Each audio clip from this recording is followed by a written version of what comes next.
In the year 509 BCE, Rome was not yet an empire. It wasn't even a republic in the way we imagine it. It was a small city-state fighting desperately for its survival against a powerful enemy. Lars Porsena, king of the Etruscan city of Clusium, who had laid siege to Rome with a massive army. The siege was brutal. Porsena's forces surrounded the city, cutting off food supplies, blocking trade routes, starving the Romans into submission. Inside the walls, people were dying of hunger. Children cried for bread that didn't exist. The Senate debated surrender. Rome, barely born as an independent city, was on the verge of being crushed back under Etruscan rule. Among the starving citizens was a young man named Gaius Mucius. He came from a patrician family, the Roman nobility, but noble blood meant nothing when everyone was equally hungry. Mucius watched his city dying and decided he couldn't just wait for the end. He had to do something, anything, to save Rome. He went before the Senate and proposed a plan.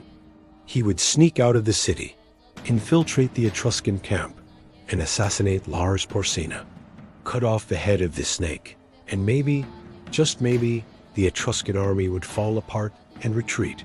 It was a suicide mission, and everyone knew it. But the Senate was desperate enough to approve it. Mucius prepared carefully. He concealed a dagger beneath his clothes and studied the Etruscan camp from Rome's walls, memorizing the layout, identifying where the king's tent would be.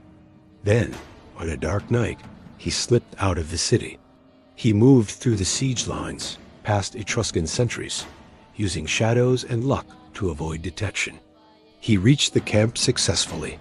Thousands of enemy soldiers surrounded him, but in the chaos and crowding of a military encampment, one more man didn't stand out. Mucius moved toward the center, toward where the commanders would be, where Lars Porsena would be giving orders or holding court. He found what he thought was the king's pavilion. Inside, two men sat, both richly dressed, both clearly important. One was giving orders, distributing pay to soldiers. The other sat beside him, equally regal in appearance. Mucius assumed the man distributing pay was the king. It made sense that the king would personally pay his troops, would be the one soldiers approached. Mucius drew his dagger. He moved quickly, before anyone could stop him. He plunged the blade into the man's chest. The man collapsed, blood spreading across his fine robes. Mucius had struck true, a killing blow. Immediately, guards seized him. Soldiers poured into the tent, weapons drawn. And that's when Mucius realized his terrible mistake. The man he'd killed wasn't Lars Porsena. It was the king's secretary, his scribe, the man who handled the money while the king sat beside him. Lars Porsena stood unharmed, staring at the young Roman youth who had just murdered his official. Mucius had failed.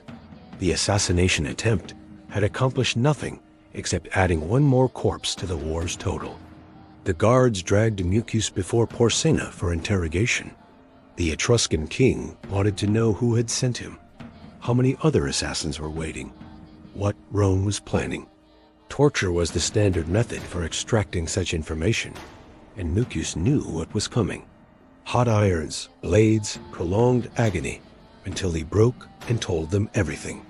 But Mucius decided he would show this Etruscan king what Roman courage looked like. He would demonstrate that Romans didn't fear death, didn't fear pain, and wouldn't be broken by torture. Near the king's seat, there was a fire burning in a brazier for light and heat.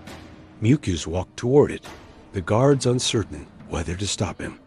Before anyone could react, he thrust his right hand directly into the flames. The smell of burning flesh filled the tent. Mucius's hand charred and blistered, the skin blackening, the fat beneath sizzling. The pain must have been unimaginable, beyond anything most people experience in their entire lives. But Mucius didn't scream. He didn't pull his hand away. He stared at Lars Porsena and spoke. "See how cheap the body is to men who have their eyes on great glory," he said. "I am but one of 300 Roman youths who have sworn to kill you. I was merely the first, chosen by lot. I failed, but the others will come. One by one, we will infiltrate your camp, and one of us will succeed.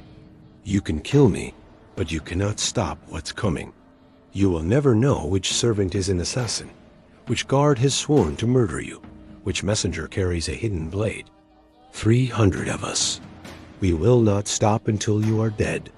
It was a complete lie. There was no conspiracy of 300 youths.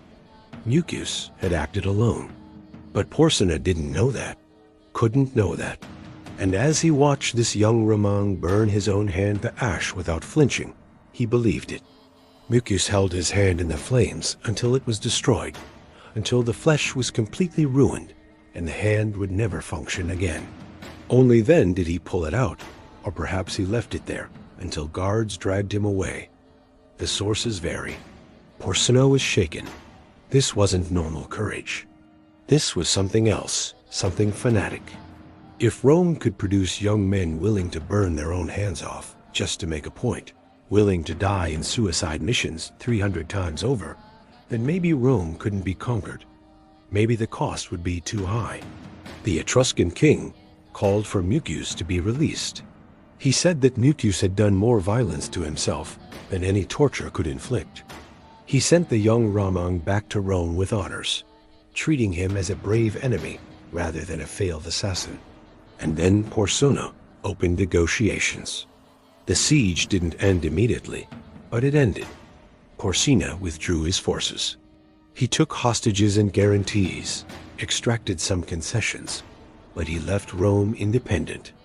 The city survived because one young man had convinced an enemy king that Romans were too crazy, too determined, too willing to sacrifice everything to ever be truly defeated.